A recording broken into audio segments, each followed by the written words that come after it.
자, 요한복음 6번째 강해에 관한 설교 공부를 시작하도록 하겠습니다. 제목은 하나님의 어린 양이로다 이죠. 학습 목표를 먼저 한번 볼까요? 학습 목표 세 가지입니다. 첫 번째, 본문에 등장하는 세례 요한이라는 인물이 자기 자신을 어떻게 인식하고 있는지를 배웁니다. 그리고 두 번째, 이것을 통해서 그리스도 안에서의 자기 정체성, 그리스도 안에서 나는 누군가, 이것을 배우는 것이죠. 그리고 세 번째는 마찬가지로 세례 요한의 자기 인식을 통해서 그리스도 안에서의 자기 사명, 특별히 새로운 사명, 이것이 무엇인지를 확인하도록 하겠습니다. 관찰하기로 가보도록 하죠. 관찰하기 총 6개의 질문입니다. 본문이 그리 길지가 않죠. 자, 첫 번째, 다음 빈칸을 채워보세요. 보라, 세상 죄죠. 세상 죄를 지고 가는 하나님의 어린 양이로다. 하나님의 어린 양, 설교의 제목이기도 합니다. 이것을 통해서 우리가 알 수 있는 것이 무엇입니까? 세례 요한은 철저히 예수 그리스도 곧 하나님의 어린 양을 증거하기 위해 인생을 살아갔다는 것을 우리는 이 제목을 통해서 이해할 수가 있겠죠. 2번, 세례 요한은 이전에 예수님을 가리켜 무엇이라고 말했습니까? 자, 본문에는 이렇게 표현되어 있습니다. 내 뒤에 오는 사람이 있는데 나보다 앞선 것은 그가 나보다 먼저 계심이라. 이렇게 예수 그리스도를 이야기했죠. 우리는 요한복음 앞에서 이미 예수님께서 태초부터 함께 하셨고 모든 만물을 지으신 분이라는 것을 살펴봤습니다. 그래서 충분히 이해가 될 거예요. 역사의 시간 순서상으로는 세례 요한 뒤에 오는 분이지만 사실 모든 역사보다 앞서 계시죠. 이거를 조금 어려운 말로 그리스도의 선제성이라고 얘기합니다. 미리 존재하셨다. 앞서 존재하셨다. 뭐 이런 뜻입니다. 3번. 세례 요한이 물로 세례를 베푼 이유는 무엇입니까? 마찬가지로 본문을 잘 살펴보시면 이유가 나와요. 이겁니다. 그를 이스라엘에 나타내려 함이라. 세례 요한이 물로 세례를 베푸는 이유, 물로 세례를 베풀고 있는 그 모든 이유는 예수님을 이스라엘 가운데 드러내기 위해서. 앞서 제가 일본에서도 설명을 드렸는데 세례 요한의 사명, 세례 요한의 존재 목적, 그거 자체가 예수 그리스도를 세상 가운데 드러내는 것이라고 했죠. 자, 4번으로 한번 가볼게요. 관찰하기 4번. 세례 요한은 성령이 무엇과 같이 하늘로부터 내려와서 그의 위에 머물렀다고 증언을 합니까? 비둘기입니다. 비둘기의 형상과 같이, 비둘기처럼, 비둘기의 모양으로 성령이 내려왔다. 이것은 성령이 비둘기와 같다라는 그런 뜻이 아니라 그런 형상, 눈에 보이는 그런 모습처럼 임했다라는 것을 묘사를 하고 있는 것이죠. 자, 5번입니다. 5번. 세례 요한이 예수님을 알지 못한 상태에서 어떻게 예수님을 알아봤을까요? 본문에는 이렇게 얘기합니다. 성령이 내려서 누구 위에든지 머무는 것을 보거든 그가 곧 성령으로 세례를 베푸는 이인 줄 알라 라고 자기를 보내신 이가 말씀하셨다. 이렇게 이야기를 하고 있죠. 그래서 세례 요한은 예수님에 대해서 특히 예수님의 생김새에 대해서 온전하고 완전한 지식을 갖고 있지는 않았죠. 단지 딱 하나, 성령이 내려서 누구 위에 머무는 것을 보거든 그가 곧 성령으로 세례를 베푸는 이, 곧 예수 그리스도라는 것을 알라고 자기를 보내신 이가 말씀하셨다. 이렇게 얘기를 하고 있습니다. 자, 6번. 세례 요한이 궁극적으로 증언하고 있는 것은 뭡니까? 그가 하나님의 아들이심을 증언하고 있습니다. 자, 이렇게 관찰하기가 마쳤네요. 짧은 본문이지만 다시 한번 이 질문을 통해서 본문의 내용들을 충분하게 관찰하시고 꼭 이해하실 수 있기를 바랍니다. 이제 해석하기로 한번 넘어가 볼게요. 미리 말씀을 드리는데 오늘 이 설교 공부는 관찰과 해석의 내용은 많지가 않습니다. 오히려 적용 부분이 많으니까 그 부분에 여러분께서 좀 마음을 놓고 시간을 놓고 사용하시기를 바랍니다. 다음의 질문으로 나눔의 시간을 가져봅시다. 내가 누구인지 적어봅시다. 그리고 내가 무엇을 하고 있는지도 적어봅시다. 앞서 말씀을 드린 것처럼 우리가 이 설교 공부를 통해서 얻고자 하는 학습 목표가 두 가지라고 했죠. 자기 정체성과 새로운 사명입니다. 자, 그와 관련된 나눔 질문이라고 생각하시면 되겠어요. 내가 누구인지 적어봅시다. 자, 요렇게 여러분 한번 생각을 해 보시면 될 것 같아요. 자녀. 우리가 이 세상을 살아가는 데 있어서 여러 포지션들이 있잖아요. 자녀의 포지션이 있고 또 자녀가 있는 분들은 부모의 포지션이 있을 겁니다. 그리고 결혼하신 분들은 배우자의 포지션이 있을 것이고 또 직장을 다니는 분들은 직장인으로서의 어떤 포지션이 분명히 있을 겁니다. 그렇게 나를 결정하는 어떤 요소들을 한번 하나씩 하나씩 적어 보시고 그리고 그것과 관련해서 무엇을 하고 있는지도 같이 한번 이야기를 해 보시면 좋을 것 같네요. 자기 정체성을 결정하고 있는 모든 요소에 관해서 그리고 그에 관련된 일에 관해서 어떻게 잘하고 있는지 여러분께서 한번 같이 나눠 보시면 좋을 것 같습니다. 지금 여기서 말씀드린 거 말고도 조금 더 독특한 요소가 있다면 그것도 끌어내서 같이 함께 이야기를 해 보셔도 좋을 것 같습니다. 쉽게 이야기하면 우리 조원들께서 자기가 누구인지를 어떤 방식으로 이해하고 있는지를 한번 살펴보고자 하는 것이니까 여러분 꼭 살펴보시고 같이 이야기도 나눠보시기를 바랍니다.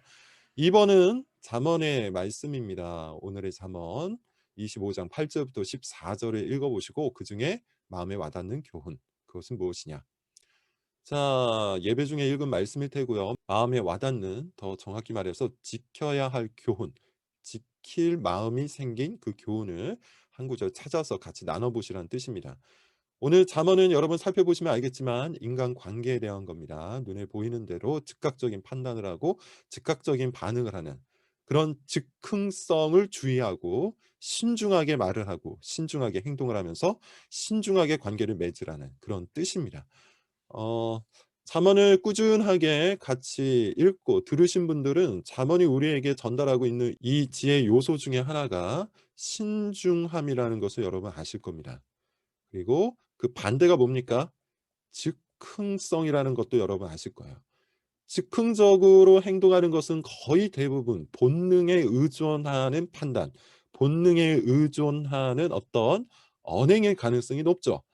그래서 이런 즉흥성은 지혜로운 행동이 아닙니다. 오히려 무엇이 정말로 하나님의 뜻에 합한지, 무엇이 정말로 하나님께서 기뻐하실 만한 일인지를 우리는 신중하게 판단을 해볼 필요가 있어요. 이것은 첫째는 하나님의 말씀을 우리가 생각해 봐야 한다는 뜻이고 둘째는 우리의 부패한 본성에 관한 이야기이기도 해요.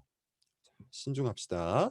여러분 마음에서 일어나는 그대로 인간관계를 맺으면 대개 다 좋지 못한 결과를 맺을 가능성이 높습니다. 이 질문을 통해 우리 마음과 삶을 하나님 말씀에 올려놓고 설교 공부를 시작할 것을 권합니다. 자, 2번 보라 세상죄를 지고 가는 하나님의 어린 양이라고 증언하고 있는 세례 요한의 감정은 어떤 상태였을까요? 예수님을 처음 본 거죠. 그때 감정을 한번 상상해서 묘사해 보자. 뭐 이렇게 얘기했는데 저는 이렇게 생각을 합니다. 정말 그렇구나. 정말 사실이구나. 내가 나를 부르신 이에게 들은 그 말씀이 진짜구나 하는 마음에서 흘러나오는 감격 그리고 경이로운 감정이 있었을 거예요. 뜨거운 감격이 있었겠죠. 보라, 세상 죄를 지고 가는 하나님의 어린 양이 바로 여기에 있다. 그렇죠? 그분께서 온 인류의 죄를 사하실 것이다. 온 인류의 죄를 제거하실 것이다. 그는 하나님의 어린 양이다. 그런 감격이 있었을 겁니다. 자, 예수 그리스도를 향한 세례 요한의 감격이 우리 모두의 감격이 될 수 있기를 바라고요. 2-1번. 위와 같은 감정 왜 생겨났을까요? 뭐 조금만 생각을 해보면 알 수 있겠죠. 이럴 겁니다. 세례 요한은 평생 동안 한 가지 목적, 곧 그리스도의 길을 준비하는 것, 이것에 자기 인생을 다 사용을 했죠.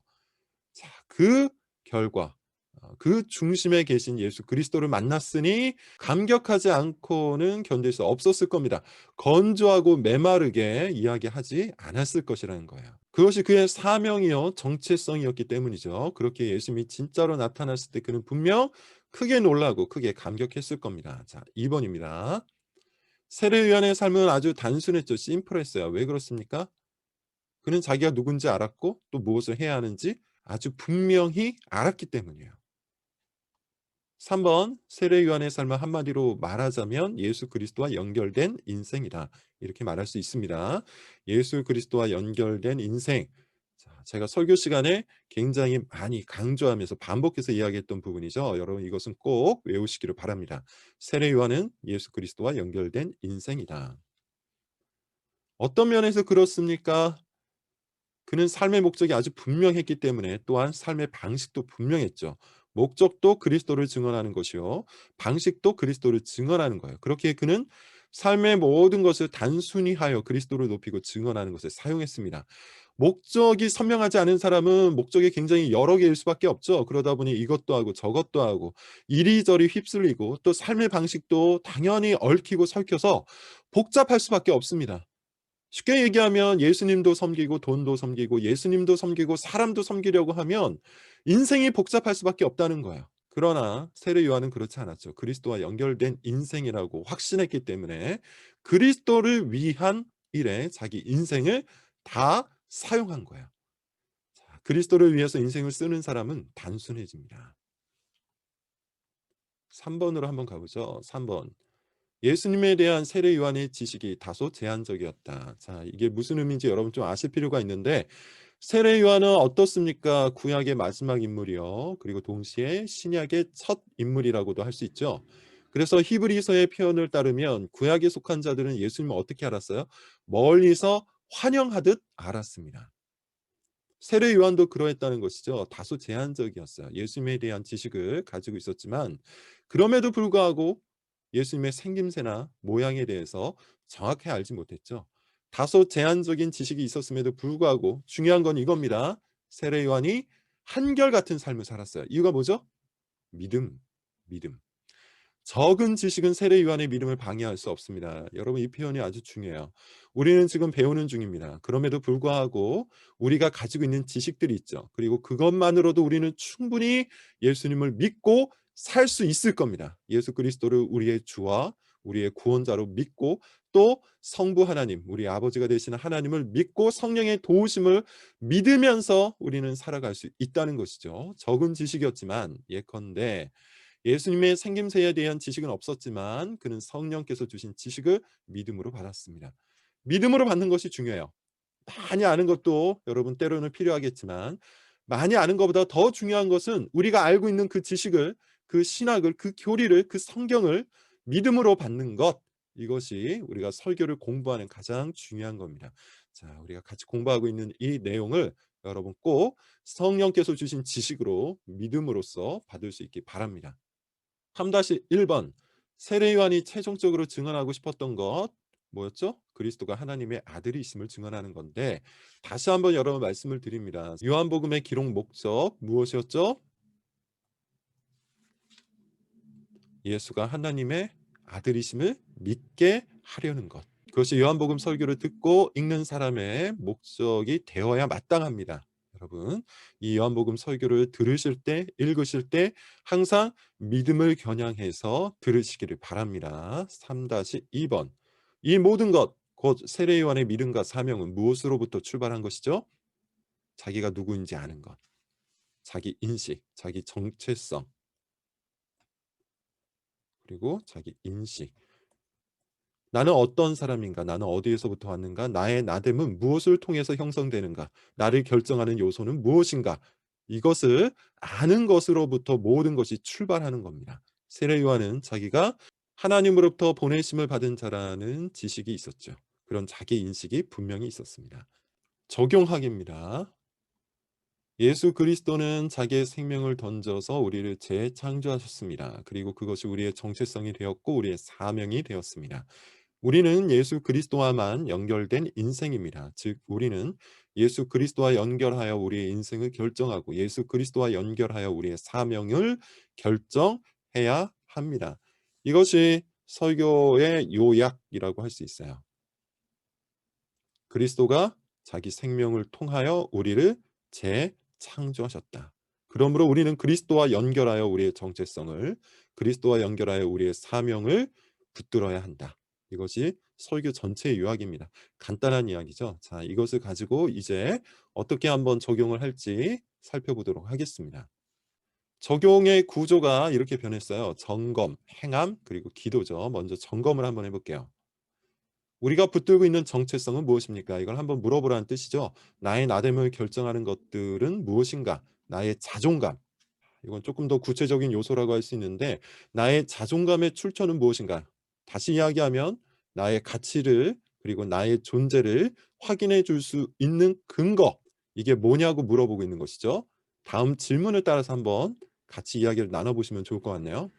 첫 번째 설교 중에 나왔던 이야기입니다. 돈, 돈과 정체성. 오늘날 많은 사람들이 돈을 통하여 자기 정체성을 확인하죠. 예컨대 이래요. 돈이 나를 높여준다. 돈이 나를 만족시켜준다. 돈이 나의 가치를 높여준다. 돈이 많으면 이 모든 것들이 가능하다고 믿는 것, 그건 돈을 정체성으로 여기는 겁니다. 그래서 오늘날 사람들은 돈을 통해서 자동차를 사죠. 비싼 자동차를 사서 그걸 통하여 자기 가치를 높이려고 해요. 돈을 통해서 마찬가지로 집을 삽니다. 좋은 집을 사서 그것을 통해 자기의 정체성을 결정하려고 하죠. 이것이 나의 가치를 높여준다고 생각하는 겁니다. 그러나 여러분, 우리가 이미 알듯이 돈은 우리의 정체성을 결정할 수 없어요.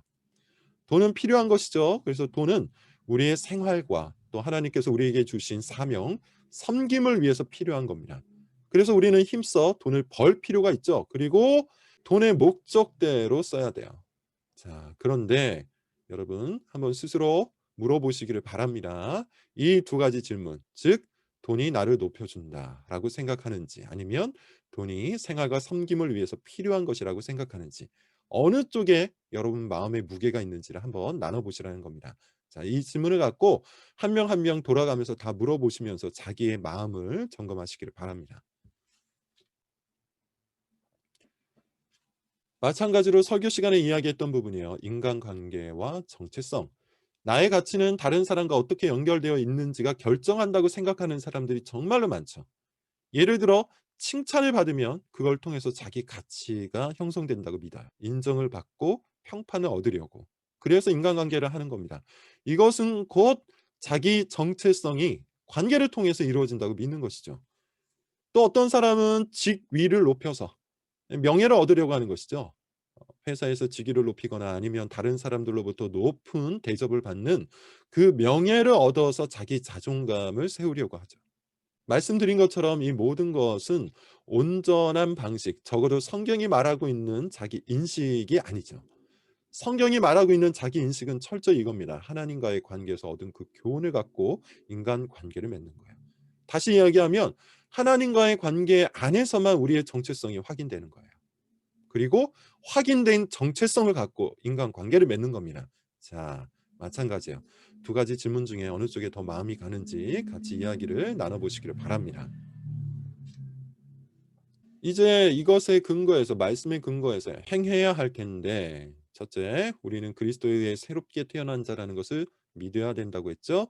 우리의 정체성, 우리의 자존감은 그리스도 안에서 이미 결정이 되었습니다. 둘째, 우리는 아무런 목적도 없이 이 땅에 던져진 우연한 존재가 아닙니다. 우리는 하나님께서 창세 전에 미리 계획을 갖고 계셨고 어린 양이신 그리스도를 보내셔서 구원하셨고 성령께서 불러주신 자입니다. 그러므로 우리 인생에는 분명한 목적과 의도가 있어요. 그냥 저냥 살면 되는 것이 아니에요. 자, 다음 질문에 한번 답해 볼까요? 당신은 예수 그리스도가 우리의 모든 필요와 결핍을 채우셨다는 것을 믿습니까? 솔직하게 한번 이야기를 나눠보면 좋겠어요. 여기서 말하는 모든 필요, 결핍, 특별히 관계의 필요, 예를 들어 사랑의 필요, 인정의 필요, 평판의 필요, 다른 사람들로부터 인정받고 평판을 얻고 다른 사람들로부터 사랑을 얻는 것, 이것을 목표로 여러분들이 살아가고 있다면, 그렇게 관계를 맺고 있다면 사실 여러분들은 그리스도가 우리의 모든 필요와 결핍을 채우셨다는 것을 믿지 않는 겁니다. 우리가 그리스도에 의해 새롭게 태어난 자라는 것을 믿는다는 것은 그리스도 안에서 우리의 모든 필요, 우리의 모든 결핍이 채움받았다는 것을 믿는 거예요. 자, 이것을 믿는지 한번 솔직하게 이야기를 나눠보시고요. 만약에 이것을 못 믿는다면 어떤 면에 있어서 자신의 믿음이 부족한지도 같이 이야기를 나눠보시면 좋겠습니다. 자, 두 번째, 당신의 사명, 인생의 목적이겠죠. 그리스도를 전하기 위한 사명을 위해서 살아가고 있는지 아니면 혹 게으르게 나태하게 살고 있는 것은 아닌지 한번 같이 물어보시기를 바랍니다. 나태함이 여러분 뭐라고 했습니까? 하나님이 불러주신 목적대로 살지 않는 거예요. 열심히 직장에서 최선을 다해서 야근을 하며 하루 12시간씩 일한다고 해도 그 12시간 동안 하나님의 목적대로 일하지 않는다면, 하나님의 목적을 분명히 인식하고 그것을 목표로 그것을 겨냥하여 일하지 않는다면 우리는 게으르게 사는 겁니다. 이 두 가지 질문을 갖고 여러분 한번 이야기를 나눠 보시기를 바랍니다. 마지막 기도. 믿음대로 살려면 반드시 기도를 해야 되겠죠. 우리는 믿음이 부족한 사람입니다. 우리의 믿음을 도우시는 하나님 앞에 나아가서 꼭 기도를 하셔야 돼요. 앞서 이야기했던 점검의 부분 그리고 행함의 부분을 기초로 기도 제목을 만드시고 같이 이야기를 나누시기를 바랍니다. 자, 여기서 한 가지 말씀을 드리면 우리 조장들은 꼭 기도 제목을, 조원들의 기도 제목을 여러분 받으셔서 우리 조 카톡방에, 단톡방에 남기시기를 부탁을 드립니다. 거기까지 하고 마무리를 지으시면 되겠습니다. 수고하셨습니다.